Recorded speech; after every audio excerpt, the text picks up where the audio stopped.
ഒട്ടും എക്സ്പെക്ട് ചെയ്യാതെ ചെയ്ത ഒരു DIY സ്റ്റാമ്പിൻ്റെ വീഡിയോ ആണിന്ന്. പിൻട്രസ്റ്റിലൊക്കെ ഞാൻ കുറേ കണ്ടിക്കണ് അവർ മറ്റേ റബ്ബറിൻ്റെ മെറ്റീരിയൽ വെച്ചിട്ട് എന്തൊക്കെയോ സ്റ്റാമ്പ് ഉണ്ടാക്കുന്നത്.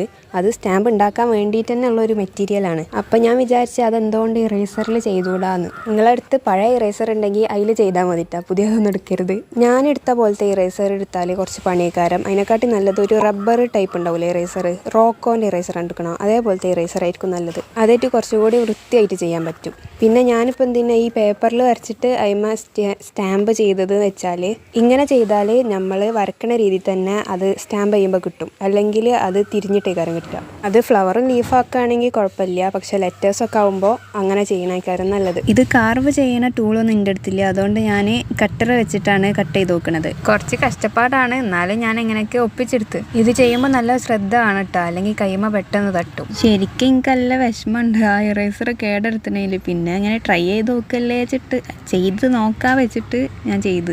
ഇത് സിമ്പിൾ ഡിസൈനാണ്, ഇനി നമുക്ക് വേറെയും ചെയ്ത് നോക്കണം. കട്ട് ചെയ്യുമ്പോൾ കുറച്ച് താഴത്ത് കയറ്റി കട്ട് ചെയ്യുക, എന്നാലേ നല്ലപോലെ സ്റ്റാമ്പ് ചെയ്യാൻ പറ്റുള്ളൂ. അല്ലെങ്കിൽ അതിൻ്റെ ഇങ്ക് വേറെ സ്ഥലത്തും പിടിച്ചിട്ട് ഭംഗിയില്ലാതാവും. ഇതേപോലെയുള്ള DIY വീഡിയോസൊക്കെ കാണണമെങ്കിൽ ചാനൽ സബ്സ്ക്രൈബ് ചെയ്തിട്ട് ലൈക്ക് ചെയ്തോളി. നമ്മളെ സ്റ്റാമ്പ് ഇവിടെ റെഡിയായി. നമുക്കിതൊന്ന് ടെസ്റ്റ് ചെയ്ത് നോക്കാം. ഞാൻ ബ്രഷ് പെന്നാണ് യൂസ് ചെയ്യുന്നത്. നിങ്ങൾക്ക് നിങ്ങളടുത്ത് ഇങ്ക് പാഡ് ഉണ്ടെങ്കിൽ അതിൽ ഒന്ന് ഡിപ്പ് ചെയ്താൽ മതി. നമ്പേഴ്സൊക്കെ ഇങ്ങനെ സ്റ്റാമ്പ് പോലെ ഉണ്ടാക്കുകയാണെങ്കിൽ നമുക്ക് ജേണലിനും യൂസ് ചെയ്യാം. ഇത് കാർവ് ചെയ്യുന്ന ടൂൾ ഉണ്ടെങ്കിൽ ഇതിലും നല്ല ഭംഗിയുള്ള സ്റ്റാമ്പ്സ് ഒക്കെ ഉണ്ടാക്കാം. പക്ഷേ ഇത് വെച്ചിട്ട് കുറച്ച് ലിമിറ്റേഷൻസ് ഉണ്ട്. എന്നാലും നമുക്ക് വേറെ ഡിസൈൻസ് ഒക്കെ ചെയ്യാം. അത് ഞാൻ വീഡിയോ ആയിട്ട് അപ്ലോഡും ചെയ്യുന്നുണ്ട്, കാരണം എനിക്ക് നല്ല ഇഷ്ടമായി. അതിൻ്റെ ഔട്ട്ക അങ്ങനെ വരുമ്പോൾ നല്ല ഭംഗിയുണ്ട് കാണാൻ. നിങ്ങളടുത്തും പഴയ ഇറേസറൊക്കെ ഉണ്ടെങ്കിൽ ട്രൈ ചെയ്ത് നോക്കിയും. അപ്പോൾ ശരി, എന്നാൽ ബൈ.